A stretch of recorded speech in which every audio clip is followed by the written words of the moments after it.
வேட்பாளர் அனௌன்ஸ் பண்ணும் பொழுது அதுக்கு முன்னாடி பிரச்சாரம்லாம் விஜய் விஜய்னு தான் பிரச்சாரம் பண்ணிட்டு இருந்தாங்க. ஆனால் வேட்பாளராக சொல்லும் பொழுது என்னுடைய ஐடென்டிட்டியை நான் ஏன் மறைக்கணும், என்னுடைய பெயர் திரு சி ஜோசப் விஜய்னு சொல்லும் பொழுது அங்க மதவாதத்தை ஒழித்தார். தமிழ்நாட்டில் மதவாதத்தை ஒழித்தாங்க. தமிழக மக்கள் இந்த மதமா அந்த மதமான்னு பார்க்கல, ஒரு நல்ல தலைவர் ஒரு நல்ல மகன் வேணும்னு நினைச்சாங்க.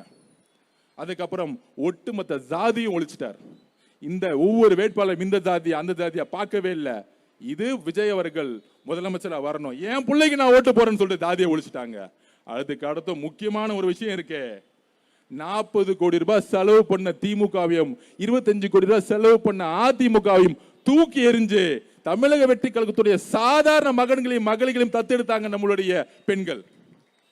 இது சாதாரண வெற்றி இல்லை திரு உதயநிதி அவர்களே, உங்களுக்கு அது புரியாது. ஏன்னா பிறப்பால நீங்க எதிர்க்கட்சி தலைவர் ஆயிட்டீங்க. என்னைக்குமே கிரவுண்ட் பாலிடிக்ஸ் உங்களுக்கு புரியவே புரியாது.